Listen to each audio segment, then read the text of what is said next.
This is Sunday in the Heights with Dolly, the Music Theater Deep Dive podcast. I'm Will Larche. And I'm Dolly. I'm Salvador. That would be a much more interesting musical than... What if I just came in so fucking method and was like, I'm Salvador Dali? I believe he married a supermodel and had an ocelot as his best man at the ceremony. Oh, okay. My knowledge of Salvador Dali, which is not at all what this podcast is about, is only from... It's our podcast. Yeah, give me whatever the fuck you want. You're stuck with us, you fools. Is from that fucking... Who is that guy from Twilight? He is a vampire. I don't he dated know. that Kristen chick. I have no Whatever idea. the fuck his name is. He did this like movie that was soups gay. That was about him and Lorca. Fuck, I don't know shit about it. It was like 1920s, whatever. He played Dolly. That's another thing. Oh, I'm Caitlin Lee Reid. I was gonna say, maybe you should actually say your name sometime. Oh, yeah, I'm Caitlin Lee Reid, ladies and gentlemen. Company. Do I just talk about Company? Yeah, tell the story of Company. Oh, okay. So why would I tell the story of Company when I have Mr. Sondheim's Finishing the Hat right before me? Which, if anyone hasn't read, they should. It is wonderful. It's all his lyrics from the first half of the shows he's written. Then the second book he wrote, Look, I Made a Hat, is the other ones. But then he also tells, nuggets about it. Nuggets. Also. I mean... Chicken nuggets. Chick-fil-A, who would clearly sponsor this show.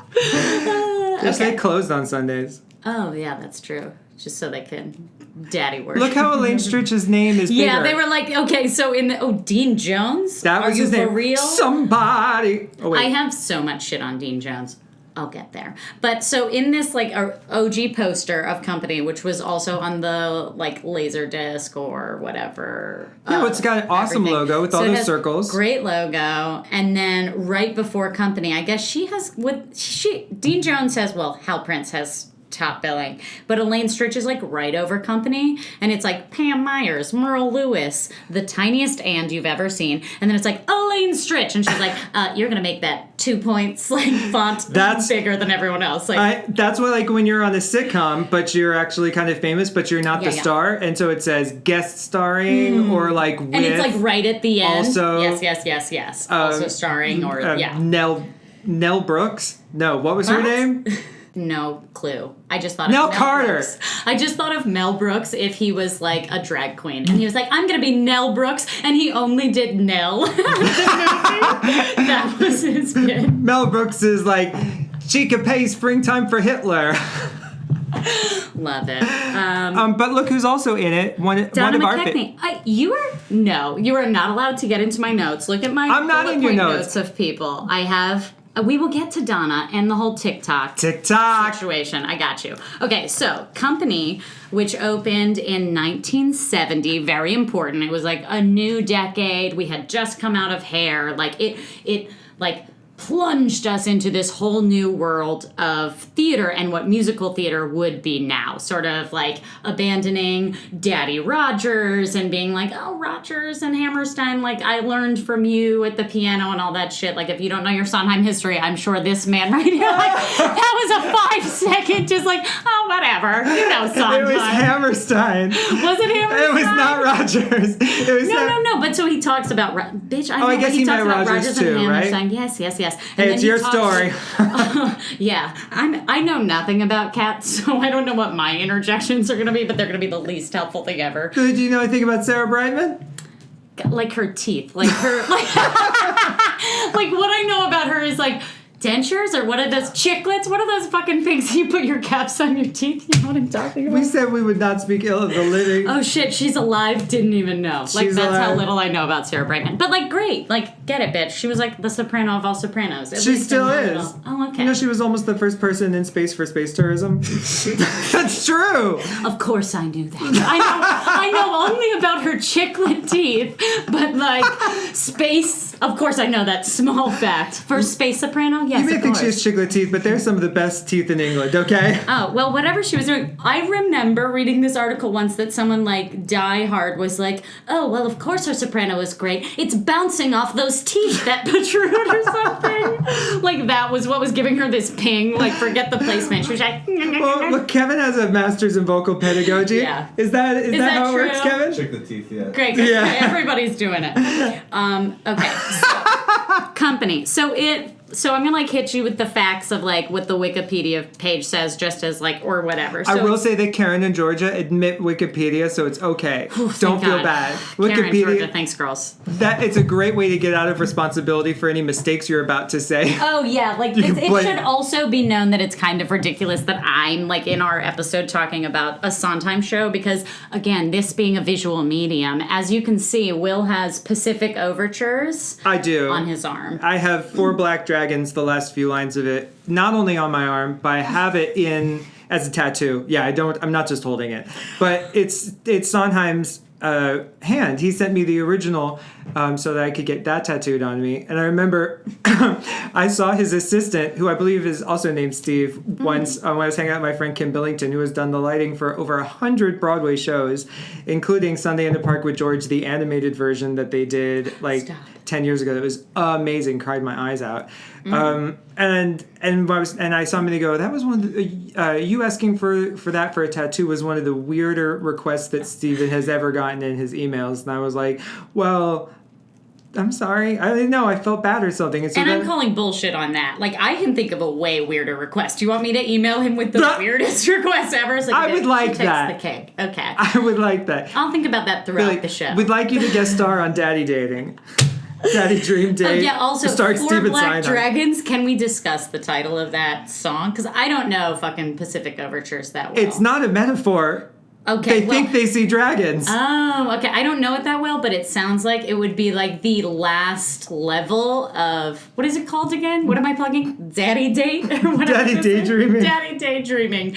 I mean, it has to be. You know, like, because my knowledge of video games, again, I know nothing but Broadway, is that it's like the Mario shit where he has to, like, defeat the... Isn't it That's a dragon nothing or like something? this game. Okay, well... It is nothing like Daddy Dragons. Go explore the Daddy Dragons. No, it's not Daddy Dragons. All right, I'm done plugging that show. Back to company. So, Steve-O, and so the genesis of this show, what I'll do is the first line of his fucking section in Finishing the Hat for company is the notion. A man with no emotional commitments reassesses his life on his 35th birthday by reviewing his relationships with his married acquaintances and his girlfriends. Full stop. That is the entire plot. And it is. And it really is. It's a concept musical. Yes, well, it was actually not only a concept musical, it was the first concept musical, and he later goes on to state that, oh, fuck, I was supposed to, like, write it down. Will, buy time for me while I find this line. Are you picking that? I found it. Okay. Your finger just parted down the page. I know. I was like, I gotta get that closer to the mic, like, oh, we have sound effects. Oh no! Don't rip my damn book. That's my Sondheim. It was hilarious. Get real close. Get one of those noise canceling headphones, and you'll hear a thing that just went. Which also, from now on, whenever we fart, which let's be honest, we will at some point, you just have to cover for me and be like, Caitlin must be looking through pages of books. Man, books make me gassy, huh? All right, we're yucking it up over here. Okay, so thus was born. Here's another little line from this. Thanks for thus. Yeah, I had to. I mean, this shit is so pretentious. Like, first I was like, I wanted to discuss, like, the Brechtian nature of company. And I was like, if I were listening to this, so Mom, if you're listening, I know you're rolling your eyes. It'd be like, bitch, please. Like, we sent you to theater school, but you don't have to be such a pretentious bitch. Okay, so anyways, back to concept musical. So it was actually known as, like, the first concept musical. And if you want, I'm not going to read the other 2 pages. Could you imagine if that's I all were this like, was? If that's what That's I called did? an audiobook. If I were like, yeah, well, I did my research. Okay, so he said... So apparently they were like, people were struggling to review this because it was groundbreaking. No one had ever really seen shit like this.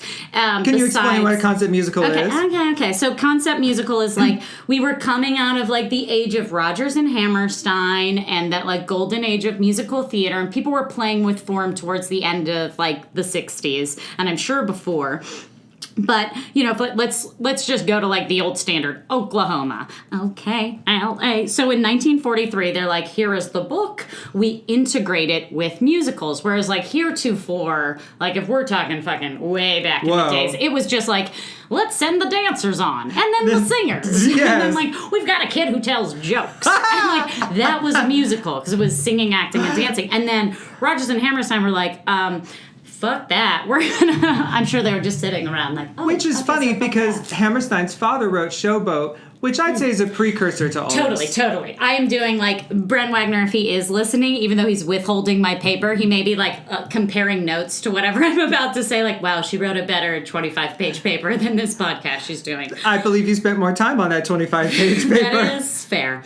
And more Adderall was involved. That's where quality comes from. Adderall. So, which is, yeah, kids, if you want to get your work done, do Adderall. So 1943, Oklahoma, yes, to Will's point, there are tons of musicals that were, like, furthering the plot, and you're integrating with music, but so Sondheim studies under Hammerstein. He's kind of famously known as, his quote is, like, he happened to be on the same block as Hammerstein, so if he was like, well, if I lived next to 2 doors down from an accountant, or some shit like that, I'm butchering this quote, it's like, if I lived 2 blocks from an accountant, I would be, like, an accountant. So that was his point, is he just, like, not wanted to get out of the house. I don't know his life, Steve-O. Please also sponsor this show. Oh, you know his life. Break, go. No, I mean, you should read the biography of him. Actually, I think he even talks about it in several places, but, like, the relationship with his mother. Oh, mother. I thought it was the dad. I forget about what the deal with his dad was. But his mother was pretty much just the worst and awful to him, and told him on her deathbed that her one regret was having him. Oh, fuck, girl. So the entire world hates you, Mrs. Sondheim. Yeah, girl. We're so glad you did. We're so glad you did. Because you gave us 1970s company. Back to it. Okay, so he's all about, they're coming out of Hair, which was the big hit of 1969, right? Like, it had to have been. Well, I mean, 69. Whatever. 67 was the first production at Joe Papp, if I'm not mistaken. Oh, never took crap. That was a deep cut Bill Finn reference. So, any poops. Okay, so a concept musical is like, here's a great quote. Many shows before Company had concepts, that's in quotes, but of different sorts. So he goes in to talk about As Thousands Cheer. I don't know that one. It was a cartoon Satire. I'm sure it was a real fucking hit. Satire? A satire, yeah. Okay, you said Sapphire. Did I? Yeah. No. Kevin, can you roll that tape back? Yeah. I'm getting a Kevin deaf mute nod that I did indeed. I believe say Steven Sapphire. Universe is about a cartoon Sapphire. Anyway. Sapphire, is that a Sapphire infection? Okay, so all about, I find these fascinating, because then he talked about, like, kind of his own musicals, like West Side Story, where choreography as the chief means of narrative, and Cabaret, which is a show I would think is definitely integrated, but he says nightclub interludes, commenting on the plot. Diegetic songs. For show. Like, I get that now when he's saying it. I was like, oh, okay, this bitch knows theater. This guy's smart. Yeah. This guy really knows what he's talking about. He does. So he actually even references Oklahoma and saying, like, because the Dream Ballet, which we'll also get into, TikTok was a dream ballet of sorts. I'm, like, teasing later bullet points because I'm so excited I wrote bullet points. So the people were trying to, like, do a review of Company, and they were confused commentators, however, and they needed to come up with a convenient label for it. So they thought of this concept musical, which then later was, what the fuck was it, where it's, I don't know why it's not in here, but there's some musical that was based off of, like, headlines throughout. Oh, is it As Thousands Cheer? Yes. As Thousands Cheer, Irving Berlin and Moss Hart. Love a Moss Hart. Oh, I love a Moss Hart. Love it. A well-placed heart. You gotta have heart. That's a damn Yankee. Everybody should read his autobiography or memoirs, Moss Hart's. Oh, God, they're great. Another actually required reading. In every... Yeah, for every like actor, yes. All right. So, Company is all about people are like, I don't know what this is, so let's just make it up. This guy, Steven, he's great. So they like he invents this whole thing, or they finally give a name to the concept musical.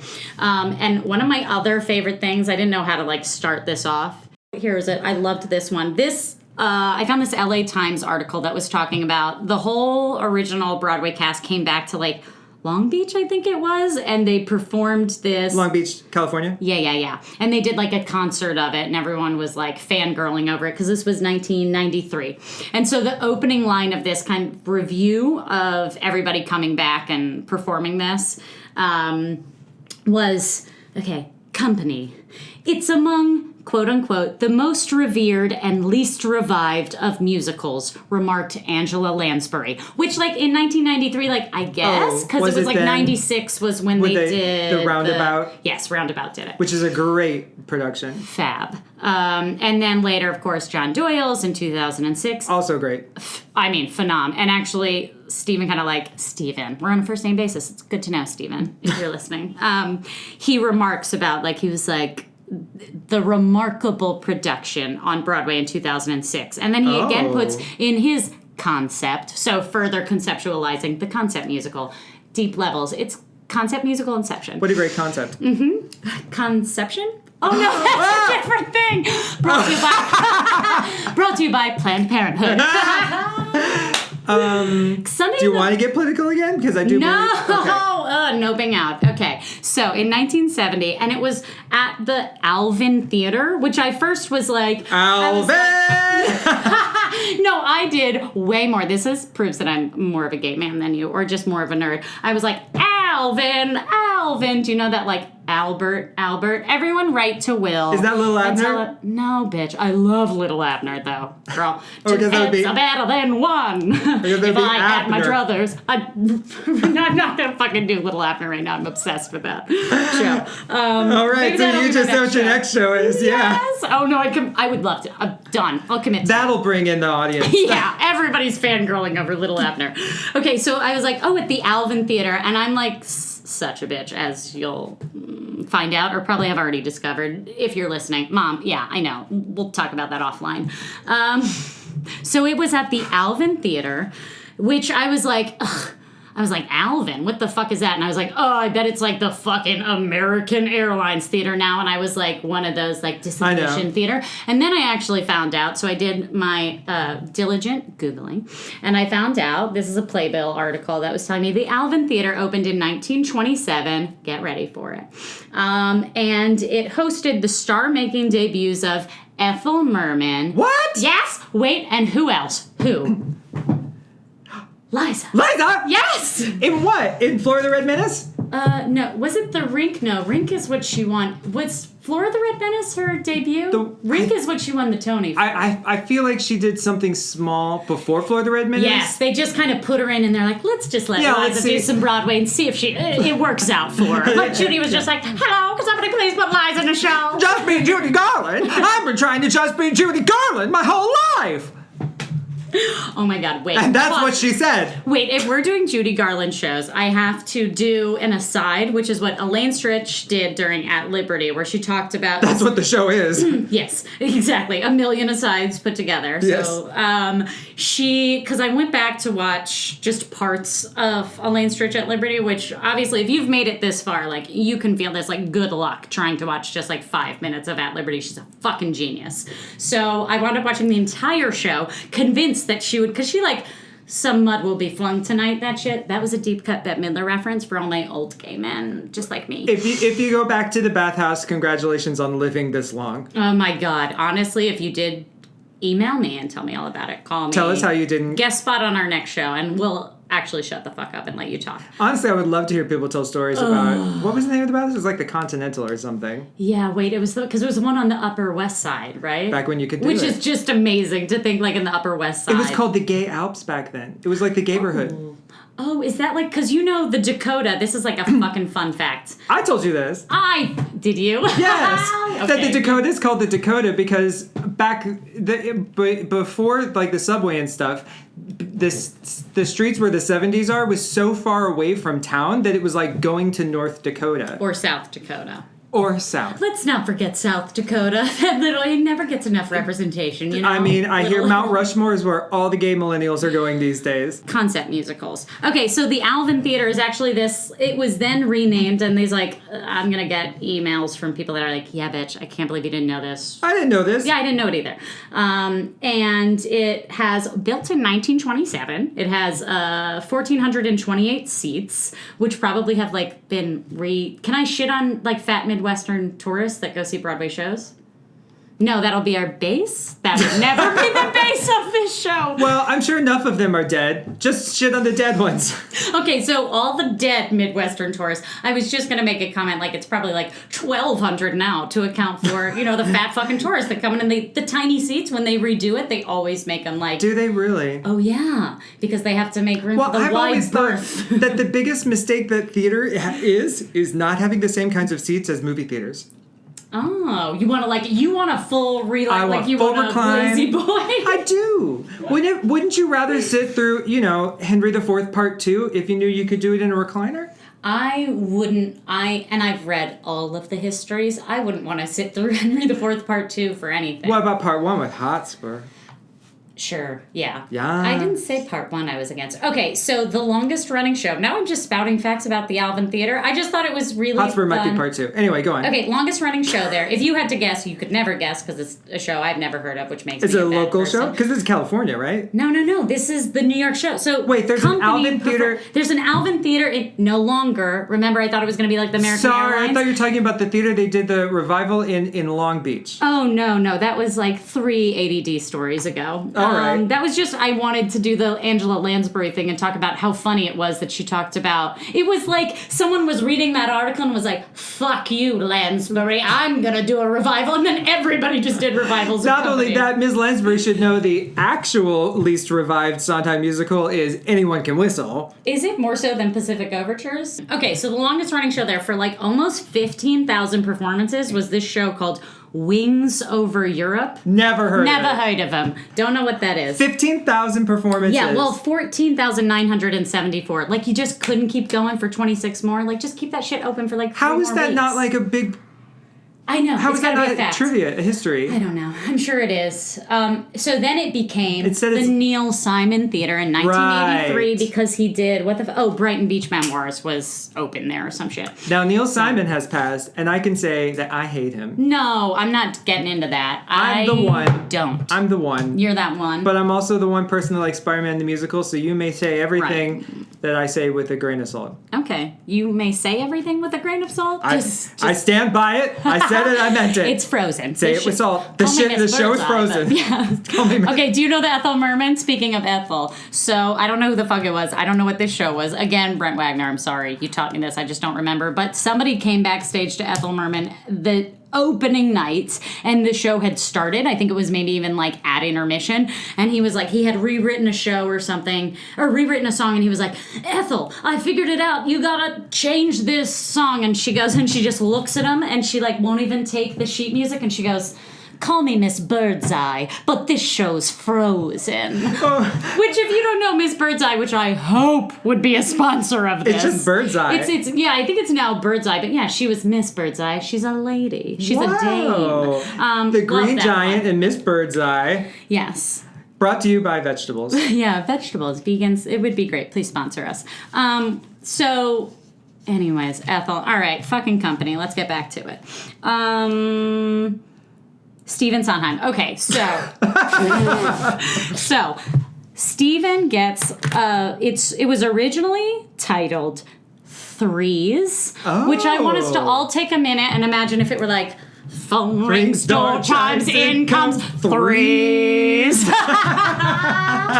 like threes. He's like, it's gotta be something else. Something you can sing. Yeah, he's like, I just need 3 fucking syllables. So Threes. So I just made that up, but we're gonna stick with it. But that's why they're like 3 E's. No, let's do company. But it was called Threes for It was definitely called Threes, definitely, according to Wikipedia. So maybe. And it was Sondheim fact this check for us, okay? Yeah, thank you. I'll read the rest of Finishing the Hat. Maybe it's in there. So it was actually George Furth, who he had, was the book writer of Company, who Sondo. Who he did Pacific Overtures with. Yes, there we go. 4 Black Dragons. And he had written 11 one-act plays, and he brought them to Can you imagine Sondheim. going to an 11-act bill? I mean, no, it wasn't an 11-act show. I mean, yes, because I've sat through, like, Wagner's Ring Cycles, so it's tough. That probably is actually 11 acts or more. Honestly, who knows? I just remember... Oh, it was fucking crazy. I have a crazy story about... Should I tell a crazy story about that? Okay. Maybe if I get through all my company shit, then you can be like, Caitlin, you've earned it. After Cats, we'll talk about this. I also want to hear about Brent Wagner's Ring Cycle. Oh my God. Brent Wagner's Ring Cycles would be amazing. I'm going to write that. So I also was just thinking, because Will and I wrote Liza with a Z for like 5 years until we were like, girl, let's just do it. Because we had to get out of my apartment and these rooms. That's the one-woman show that I arranged for Caitlin. We wrote the book for. Yes. That included a song from Company. Oh, good tie-in. I like that. Just keeping me focused on this. So, okay, so he came to him, but I was just thinking, could you imagine the time that this motherfucker put into 11 one-act plays? And then they bring it to Sondheim. So there's like, are years, I hope, of your life, or like, fuck this guy if he was super prolific and it was like 10 days. And he was My heart was like that. So let's say that it took like a year. He gives it to Stephen Sondheim because they had been working on some shit before. And then Sondheim is figuring out what to do with it. And he brings it to Hal Prince because he really likes these vignettes. Or he likes these plays. And Hal is like, I don't know, wearing his producer hat or his director hat because he did both on this. And he was fantastic at both. Yeah. Still is. Yeah, fuck. Prince of Broadway. Oh, the Prince of Broadway. Who worked with Andrew Lloyd Webber. I mean, that'll... Oh, I like that tie-in. That's Is Hal a good tie-in. Prince our fucking connecting... No, he didn't do Cats. Shit. Cameron Okay, McIntosh. well, we'll work on it. Cam. But I have a Hal Prince quote. Perfect. Okay, that's how we're tying this shit in. Okay, so anyway, so he brings it to... fucking Hal, and Hal is like, we should make this one show. And so they decide to take these 11 one-act plays and turn them into a bunch of vignettes. And they're trying to figure out how are we going to possibly do this. Again, it's in Finishing the Hat. I'm sure there's some quotes. Read that fucking book. I've plugged it enough. I can't find it. We can't afford another finger fart on the page to find it. But it's in there where he talks about this process of like, shit, how are we going to like get these 11 one-act plays, and they're like, okay, we need this one character, Bobby. And so the concept of Company, which I almost feel like so many people fucking talk about what it is, and I could do all the research in the world, and I'm not really qualified to talk about it. Who knows? But according to Sondheim, is essentially... it's very, like, non-linear, and that's what Hal Prince talks about, is they had worked together on Follies or something, yes. and was Follies before this? Is that where they met? No, it was after Follies that. Was after this. It was after this, where Michael Bennett, which we'll get to in a minute, who choreographed this show, co-directed with Hal Prince, which is cool. Really, in Follies or this? Follies. Oh, thank God! I was like, if I missed that shit in my research, no, you have just to do the rest choreographed of this. this. Okay, yes. Oh, he just. Oh, I'm choreographed sorry. This girl? He also Okay. staged musically. He crushed it. So he did. Michael Bennett, do another show. Yeah, Michael. Where are you? Huh? Wait. Let's all shit on. I would never shit on Michael Bennett. No. Life shit on him enough. Oh. Thanks, Reagan.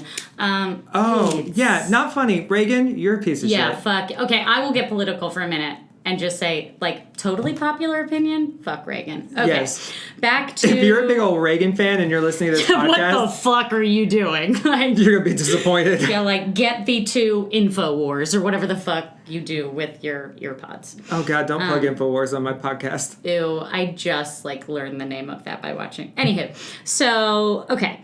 So they go and they're like, how are we going to tie it in? Oh, I know. We're going to do the plot of Company is it starts with this, like, very surreal, like, Bobby, ha, ha, ha, kind of like creepy. The offstage singers, they're pit singers. That was this brief period of time where one of the orchestra sections was like 3 women always. Yep. Bizarre. And actually the It's 3 gorgeous. women thing is, and also it should be noted that Will is like a fucking genius. So at some point we should just like, again, the best kind. Great. So we should at some point be like, can that bitch shut up and just let this man play the piano because he's brilliant. You're saying stuff I don't know. Oh, okay, great. So anyway, so the three women, that pit singer mentality is very important because later in a song like "You Could Drive a Person Crazy," they had like the tight 3-part Andrew Sisters So harm. good. Phenom. And so anywho, it's this guy's 35th birthday, which I remember in, again, my high Happy school birthday, Robert! Babo. Yeah, exactly.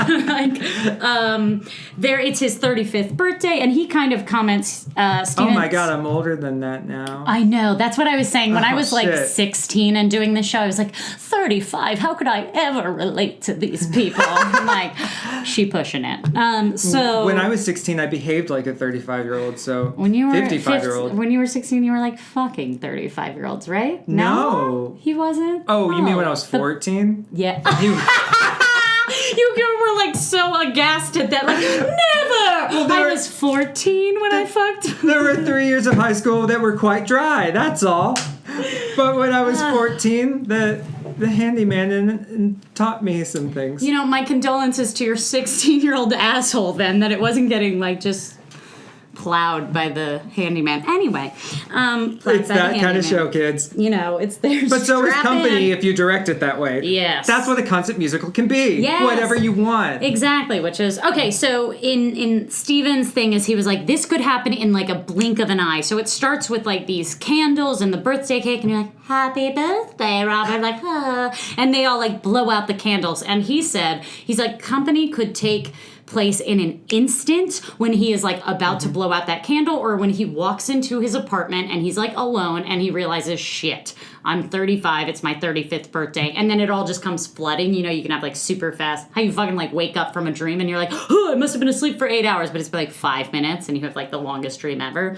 Great tangent, Kaylin. Anyway, so it's like Act 1 opens with that, Act 2 opens again with the fucking birthday cake. He also is quoted as saying that it could take place on a therapist's couch where he's like exploring his friends' relationships. But basically that's what Company is. It's all these what were like heretofore unrelated vignettes, but they kind of like just throw Robert in the middle of it, and you have a bunch of themes that you explore. And Sondheim added songs. Yeah, for sure. And he was like, and I think he says Barcelona is the only one, because that scene starts with, or it's like a real song that's actually integrated, because he's like, where I you know. going? Barcelona. It's like, that's a very creepy, like, could be Sesame Street song. It's very actually. like, and only a few people get this, it's very much like Dolly Parton's scariest song, Me and Little Andy. Okay, he's obsessed with this song. You can't tell me it's not terrifying. But you try and... Ain't you got no gingerbread? Ain't you got no candy? Fair. Also, we just need to cut, and Dolly, if you would give us the rights. Give me the grand rights to Me and Little Andy. I'm going to make it the next Nightmare Before Christmas, okay, girl? It would be amazing. You think 9 to 5 was good. Can it star me as Salvador Dali?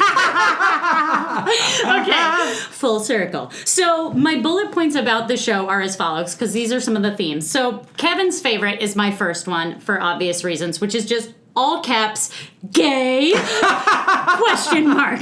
And it's because, like, Sondheim and Hal Prince and George Furth are, like, furious. They're Furthious, if you will. Yes, great, Caitlin. Frothy. Frothy. They're furious. They're furious about the fact that people think, like, they would always be like, oh, well, it was the 70s, maybe Bobby's gay. And, like, in the original script, because there's this phenomenal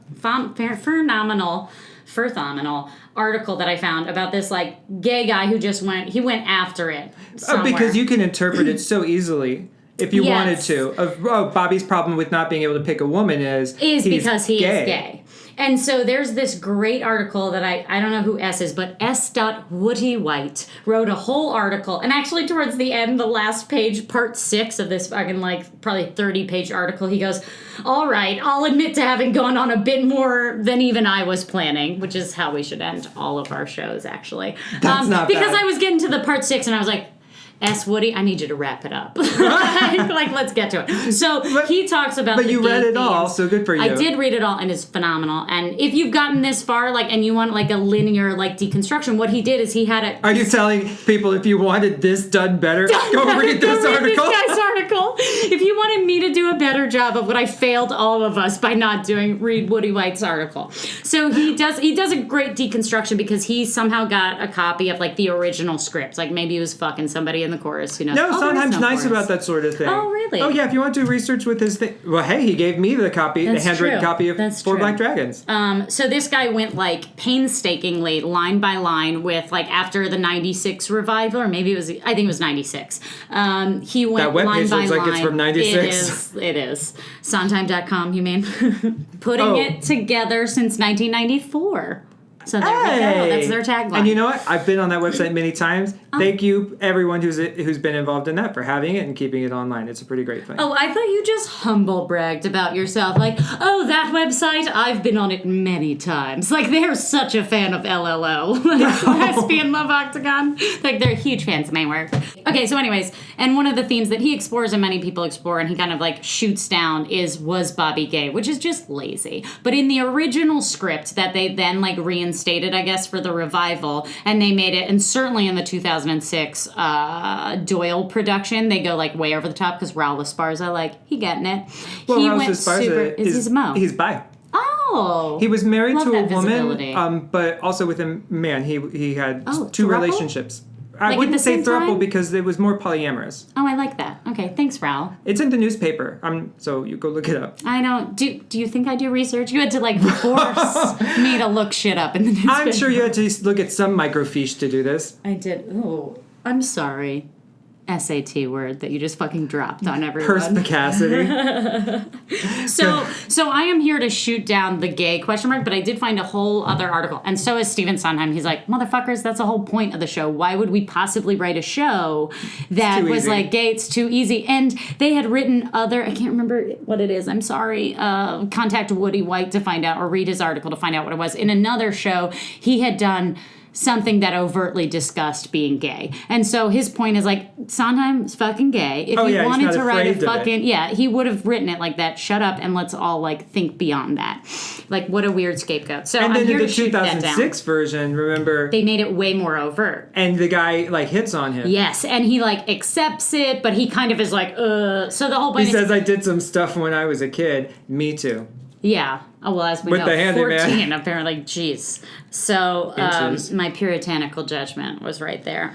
So I'm here to shoot down the gay thing. And there's another article that starts with, like, and it was like 90, written in 96 or something around there, like somewhere in the mid-90s. And the opening line is like, with all the lesbians and gays in theater these days. And I was like, bitch, what lesbians? Like, I was like, we just got Fun Home. We just got Fun Home, Prom, which is about a gay dad. Yeah, like I was like, oh, don't even get me started on that. That's another show. I can't with that. But yay, great.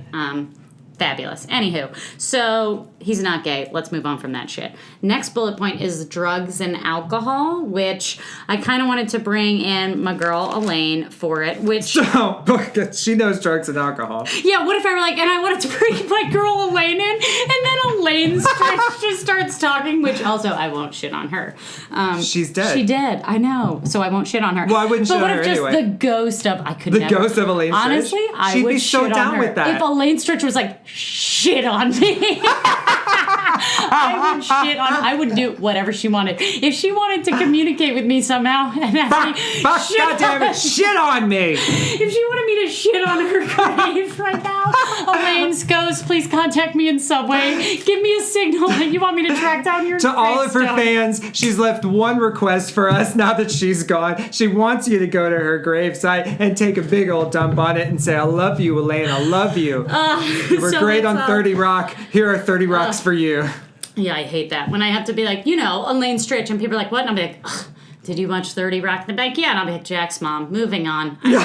So best part, or probably like arguably the most musical theater famous person on this, even though Dean Jones had top billing and like 20-point font, which we'll get to Dean in a second, was Elaine Stritch, right? And then, of course, Donna McKechnie was the TikTok dancer. So she's a sleeper hit in this show. She is a sleeper. And I'll get into how she and Michael Bennett like met, and then they went on to do this in just a minute.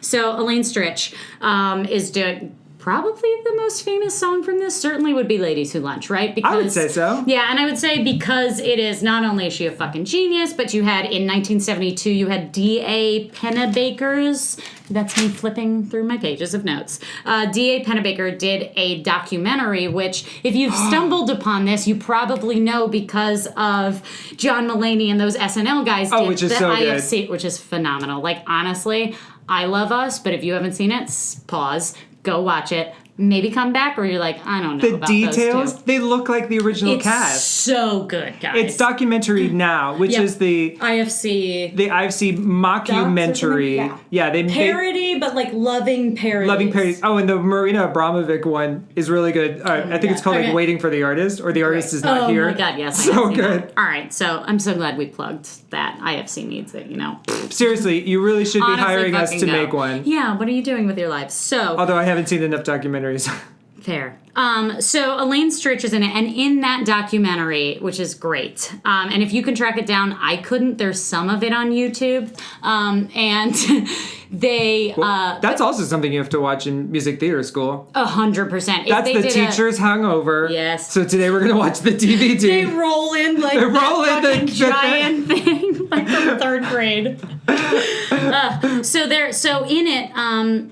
It's a documentary about the cast recording, which also is fascinating because it's like probably one of the few, because we're in the 70s, where like they were actually recording it in a room together and not with a fucking Bette Midler does an amazing thing in Mud Will Be Flung Tonight, which if you're listening real hard, that was the second reference to this show tonight. I will have watched it by the next show we record. So fucking good, honestly.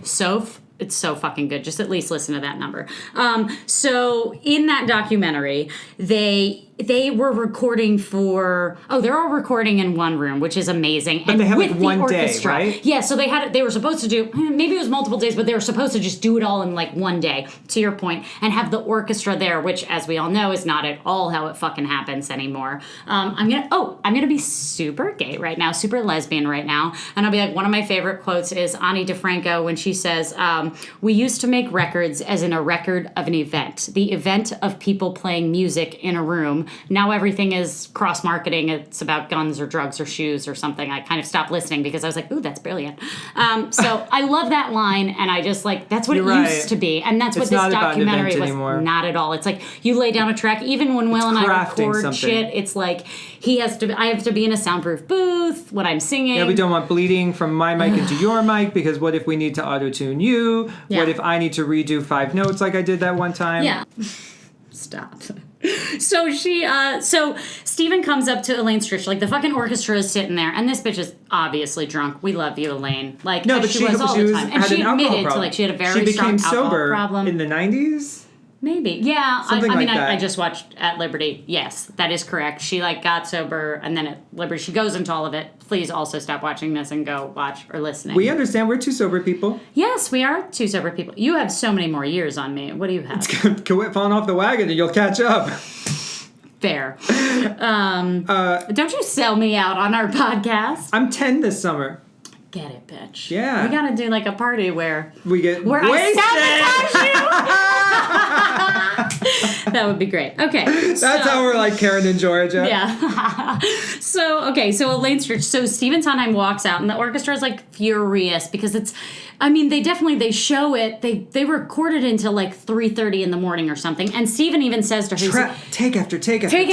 And she is like, if you listen to this recording, which if you haven't, there's no way you're listening to this. So she's like, everybody, like she's like living her best like skrelting life and just nosing her face off. So she's like, so Stephen grabs her and he's like, look, Elaine, it's been 14 hours. And he goes, why don't we take it down a tone? And she reacts, this is the best shit I have ever seen. She grabs her hat off and she like scratches her head and she goes, so serious. She looks at him, she goes, maybe if I take my hat off, I can do it. As if like, and I was like, what if that worked? What if she had just done the most flawless fucking rendition of that? Like, and I'm gonna do that in my next audition. Like, they'll be like, I don't know, Caitlin, you can't hit all that. Can I do it again? Maybe if I take my hat off.